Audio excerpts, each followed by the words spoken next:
This my piece, but on these tracks I go to war. Put in work, I do my chores. I'm a soldier to the core. Know my tongue is like a sword. Body tracks, watch the gore. And Avenger, call me Thor. Hear the thunder from the Lord. And my baby wanting more. Beat that pussy till it's sore.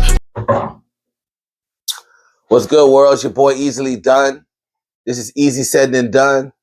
We in the second week of college football, y'all, and it's already been a very good, interesting season. Ain't nobody really just blowing us away, but there is teams you got to be on the lookout for. And of course, you got to let the season unfold. Teams got to play each other. That's when you really know. Yeah, we saw Texas and Ohio State play, but it was the first game of the season.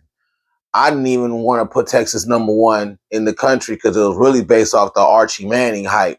You know, Ohio State, number 3, you could argue about that too. You could argue about all the rankings because you don't know who's what, you know. But Ohio State won that week 1 matchup. Arch Manning hasn't, when we're going to get to Arch Manning later, it hasn't lived up to what the hype was. But he's still got a lot of room to prove himself. But as far as what y'all put him as to begin the season, you know, he got some work to do. But he can still walk into that greatness. Let's give him that now. It's still 12 more games in the season before you even talk about playoffs and conference championships. And he has a lot of big games that he can prove himself. But I want to talk about teams I'm looking out for, like teams that already got me like, all right, I see you. After 2 weeks, I'm seeing you, right? My first one is Oregon. Listen, Oregon was, first of all, they were damn good last year for their first year to be in the Big Ten. Came in and was the only team in the Big Ten to be undefeated. I think it was Indiana. No, Indiana I think had 1 loss, right? But Indiana had 1 loss. It was to Penn State, but it might have been more than 1. I think Indiana only had 1. But Oregon went undefeated last year. Yes, they did lose to Ohio State handedly, and that was a rematch. They beat Ohio State the first time. So you know Ohio State was coming with a chip on their shoulder. But this year, they're looking the part again. They have not left no crumbs to every team they done played. Yeah, they haven't played a ranked opponent, but the way they took care of Oklahoma State, you know, Oklahoma State hasn't been what they've been in the last so many years. Last couple of years, they've been mediocre, or definitely last season. The year before, they were actually pretty good. But to beat a Big 12 opponent like that, they treated them like an FCS opponent. You know, like somebody in the Sun Belt. No disrespect to the Sun Belt and the FCS, but, you know, Oregon went in there, did what they were supposed to do, and looked good doing it. And this kid, Dante Moore, is living up. See, you got to pay attention to these guys that get recruited. Sometimes they don't live up to the hype. Sometimes it's a developmental process. Dante is one of them developmental 5 stars, went through his journey to finally get to the starting quarterback of a reputable, respectable program in Oregon. He started out at UCLA. Chip Kelly left. He goes to Oregon. He waited behind Dylan Gabriel. You know, that's who led Oregon last year. He got Oregon looking good. Now you're gonna have people argue about Oregon having, you know, them people behind them putting money behind them. You can't get mad at Oregon. You might as well get mad at all the powerhouses. They've been doing that before NIL money. The Ohio States, the Bamas, the Georgias, the Tennessees, the Floridas, the Florida States. It's been going on. NIL got where everybody can do it. But now, some of them schools is really just going to put in even more money. You know, it's who got the biggest pockets. The same thing happens with professional sports.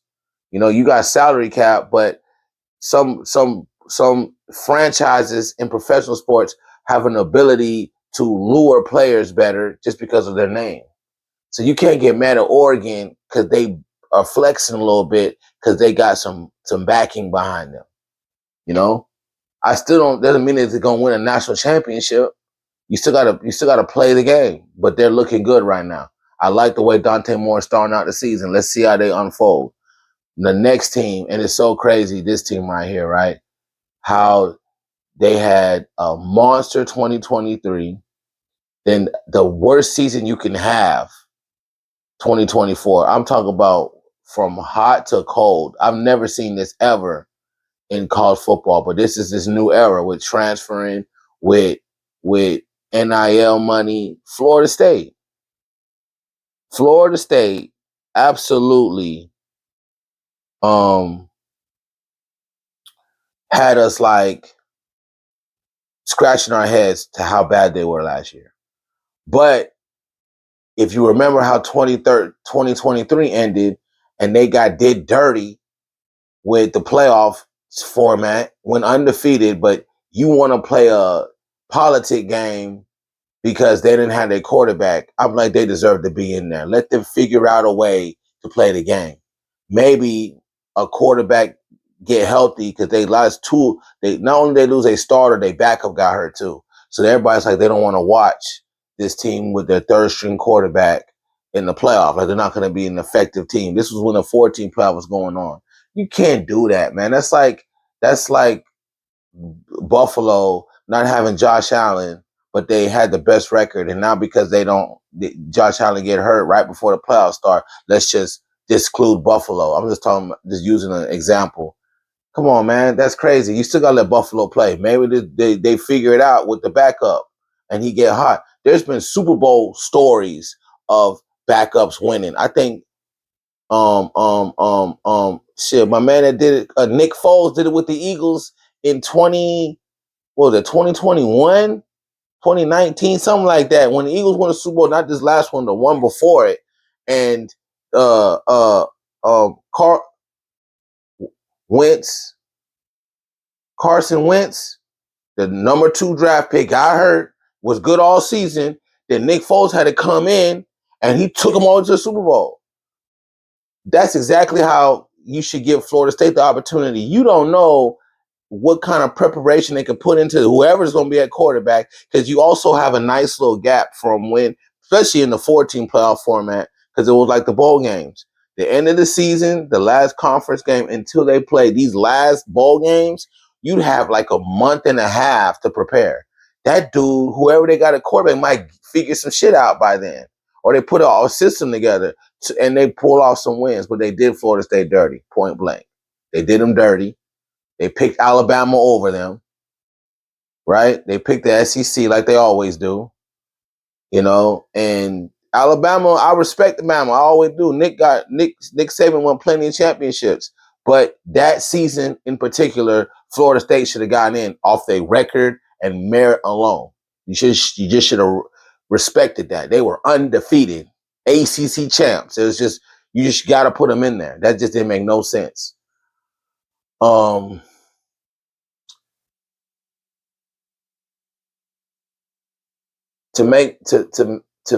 go into the next year, Florida State, all they do is enter the draft. Guys transferred out, so they had a very tough 2024 season. Extremely, very tough. Unfortunate. I think if I remember, I don't know off the top of my head what their record was in 2024. I can look it up right now. You know what I mean?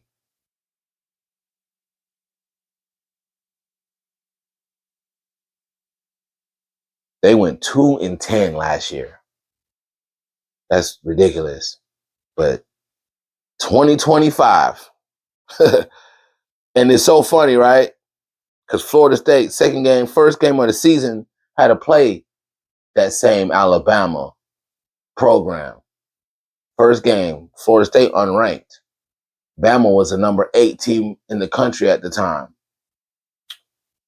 We had all kind of questions of what Florida State was going to do. But a lot of people felt good about Florida State because you got to respect these Florida schools. It's always one of them that pop up and fuck up college football. Between Miami, the Gators, and the Seminoles. One of them gonna show up, and if they are good, they are good. And they had all 3 of them. Besides the Florida State game, they got the Gators ranked and the Hurricanes ranked. But Florida State went into, really they was at home, but they handled business. They took care of Alabama. They made a statement, beat them 31-17. I respect that. And this kid, Castellanos, Excuse my pronunciation, right?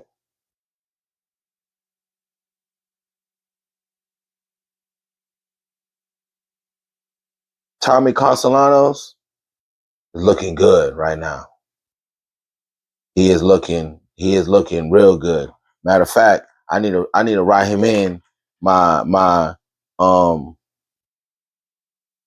in my Heisman conversation because he is looking astounding right now. And the way Florida State shocking the world, you got to give him his flowers. You got to. Because the next game, right, they beat Alabama. They played a team they should beat in East Texas A&M. But it's not the fact that they won it the way they're supposed to win it. They beat them like they're supposed to beat them. I'm talking about when you put 77 points on the board, you making a statement. Like, I'm a Michigan fan, and Michigan played our first game in New Mexico. We ranked number 14. New Mexico, somebody we should handle. We got out of there with I think it was 31-17. That was not good enough. Even though it's pros and cons to our performance, that let me know there's a lot of chinks in the armor. We would have won that game 56-0, then you're like, all right, we're looking like a powerhouse. This is how you're supposed to look when you want to show people we're elite. You know, we're not even going to struggle with these people. No disrespect to them, we're just better. And Florida State showed us that. They still got some work to do in the ACC, but watch out for Florida State, man, because they got a chip on their shoulder, not only from last year from being 2-10, their coach's job is definitely on the line after a season like that, and how y'all did them in 2023. So Florida State definitely coming for something this year. Watch out for the Seminoles. Let's talk about some of these underdogs now. Utah. Utah's not an underdog because they've been good. You know, they just had a down year last year. But coach, I forgot his name. I want to say it's Cunningham. He's been good at Utah. He's been winning games. He just had a bad year last year. And today's day and age of college football, you know, it's a great coach can have a bad season because you could lose somebody to the transfer portal. Somebody that your whole program was centered around, now he want to up and leave, especially if it's a quarterback that you built your whole team around. And that's happening. It's just happening. You got to be ready to bring in somebody. Well, I don't know what Utah did, but they found somebody, right?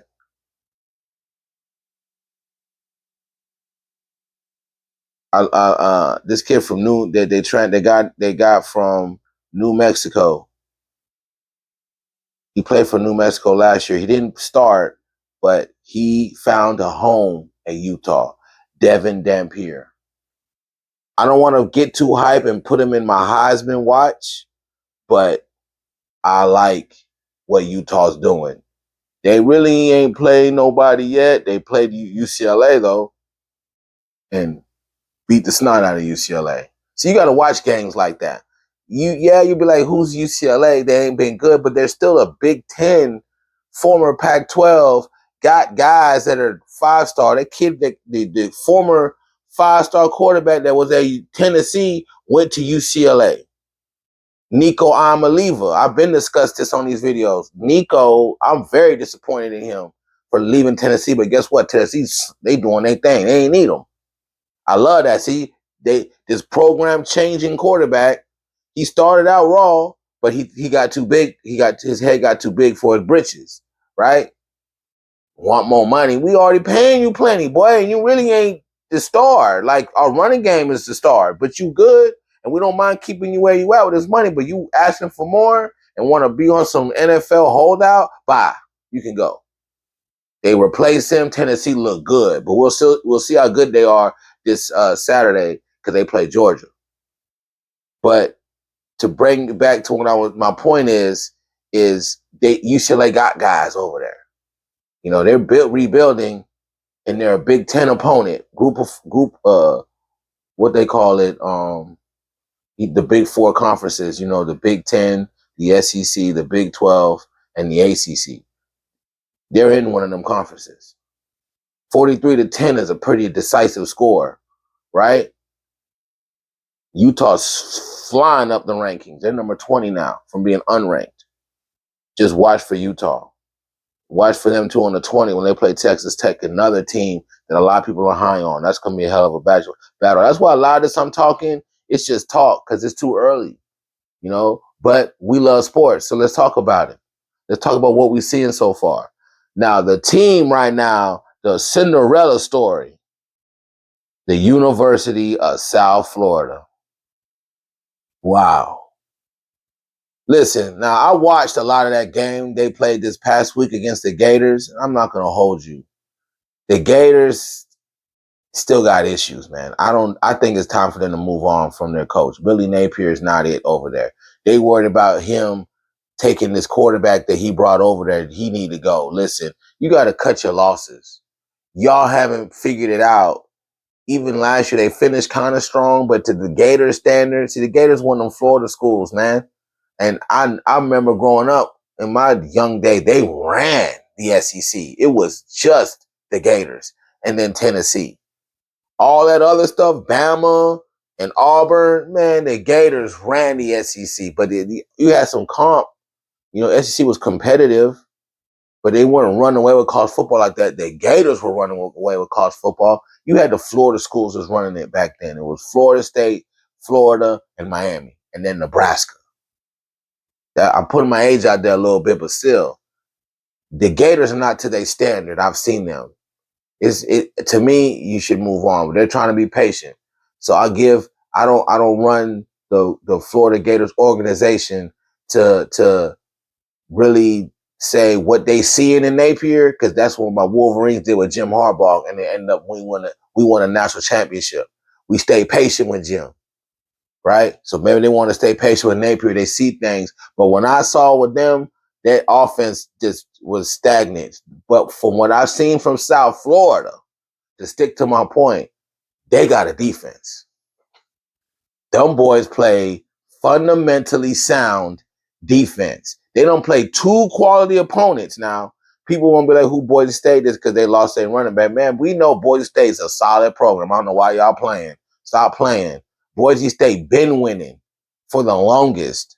They've been winning. They're one of them schools. There's a reason why you need a playoff. They've been knocking at the door of all the other formats, never getting a chance to play for championships with one losses and undefeated seasons.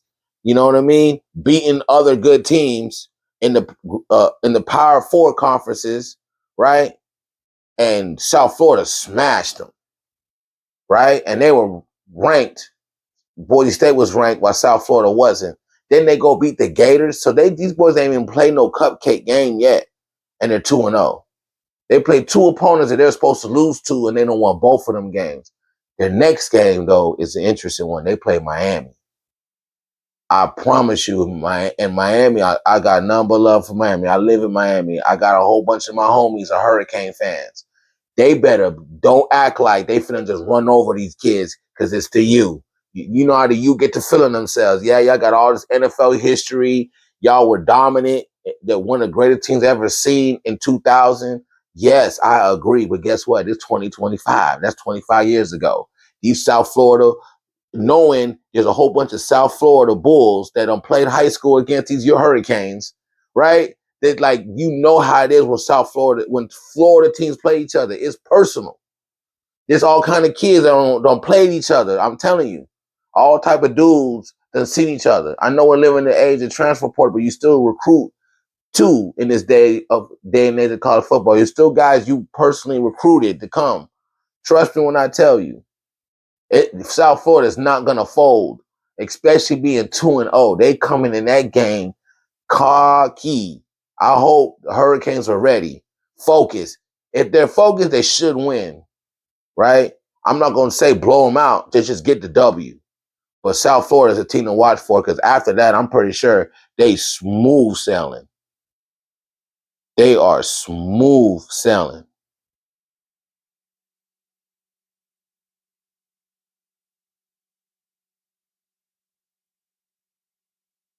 They got South Carolina State, Charlotte, North. Like seriously, after this Miami game, they're not gonna lose another game. They're literally gonna be a one-loss team unless one of these Group of 5 teams, because that's all they got left is Group of 5. They don't play all their tough schedule now, and they're already 2-0 out of it. Even if they lose to the Hurricanes, right? They have a clear path to being in the mix for a playoff spot, being that Group of 5 school they get in there. Clear path, and I see it. Don't let them beat Miami. They'll go undefeated. So watch out for South Florida. And I love their quarterback. I love this kid. I've already seen him play 2 games. Let me see if I can pronounce his name right. Byron Brown. And he's 6'3", 231. This boy might play himself into the NFL. For real. You just need to light everybody up. Have your game, the best game you can play against Miami, look solid, and just ride up out them Group of 5. Destroy everybody else. Gaudy stats. That boy should be in the NFL. All right? But I already appreciate this season, man. We're having a good season. Let's see how it unfolds. We're only in week 2, week 3, really, because they do the whole week 0 mess. Games to watch coming up this weekend. Like I said, South Florida, Miami. I'm telling you, man, Miami fans, my Hurricanes better be on their A game with this game. Do not sleep on South Florida. Georgia, Tennessee, that's going to be a knockout, drag out game. You already know. Notre Dame and Texas A&M. It's going to be we don't really know nothing about Notre Dame. Even though they lost to Miami, it was still that first game of the season. And Texas A&M really ain't playing nobody neither. So it's still early. That's a great game. But one I always love when these 2 guys play against each other, because there'd be a lot of great athletes, a lot of future NFL guys, and these dudes they go at each other. LSU, Florida, and we need to see how good Florida is for real. If South Florida is just that good and caught Florida slipping, right? And if LSU's that good, because they're the number 3 team in the country right now, and I'm not sure they're that good yet. They didn't look that good last week. They looked good beating Clemson, but Clemson struggled. See, we still don't know, man. The rankings don't mean that. You got to play these games out. You really do. You got to play them out. We got to see. That's the beauty of sport. It's cool to have your little ranking, but if you just went by the ranking, then number 1 and number 2 will play the national championship. Let's not even play the season. No, let's play the season. Let's see how it goes. And my last thing I want to talk about, I was going to give you my little Hogden rundown. We're going to leave that alone because there's so many names, guys. I got to talk about Arch and the college football world and dick riding. Stop. Okay? Stop it. We got to stop this. I'm the type of person, I never pay attention to somebody coming from whatever level they were in to the next one. You know what I'm saying? You got to show me. You got to show me.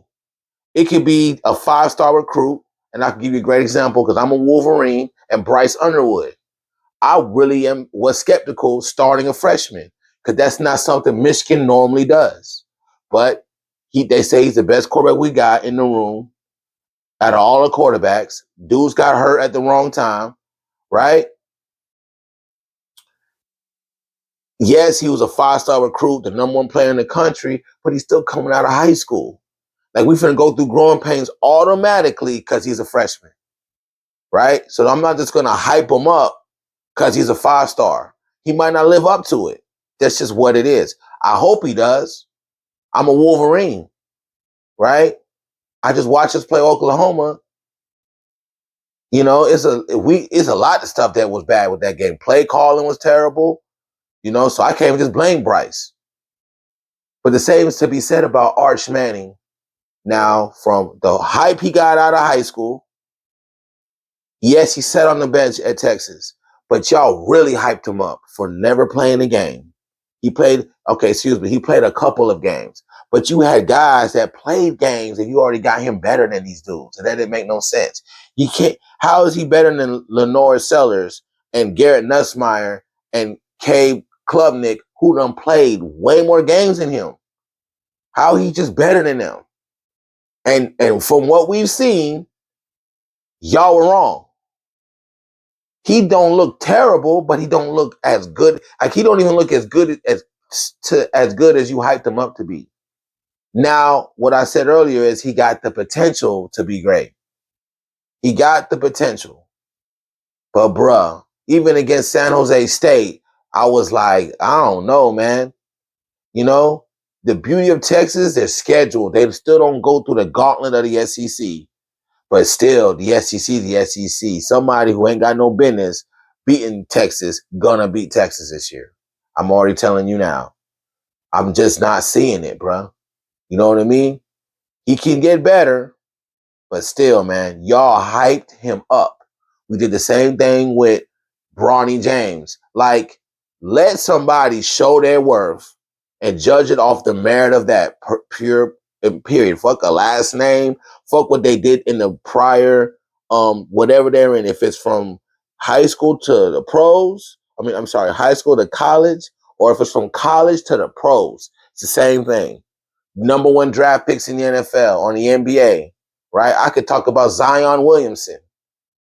I'm gonna say me, swore he was gonna be the next LeBron James. That boy has not touched that yet. And he got the same build. He's bigger and just as athletic as LeBron. And they ain't touched it yet. He's had moments. He's had good, but still, you got to show me, bro. I might give you a little like, I'm going to watch you because I think you might have a possibility, but you got to show me. I don't do that preseason thinking somebody going to be the truth, just like even my man that came out of Duke this last season. He was good. Thank God he had a good team around him. You know what I mean? It's just how sports work, man. You play the game. All that hype shit, I know we love it because we always want to have this Jesus version of sports, right? The savior. Man, listen, let Jesus be Jesus and leave the sports alone, man, for real. We got to stop doing that because this shit with Arch was like, come on, man, when we going to learn? For real. But we going to do it again. We is because it sells. You already have, I'm watching TV now. Texas got all, because now, because of NIL money, you can have college teams in commercials now. And just, there's all kind of Texas on commercials. Y'all thought they were going to be them ones. You feel me? They're already in Miller Lite commercials. Just the University of Texas. It's just a lot of Texas being brought up, man. Y'all need to stop that. Learn to watch the game first and then do your commercials. All right? But your boy Easily Done, man. We out.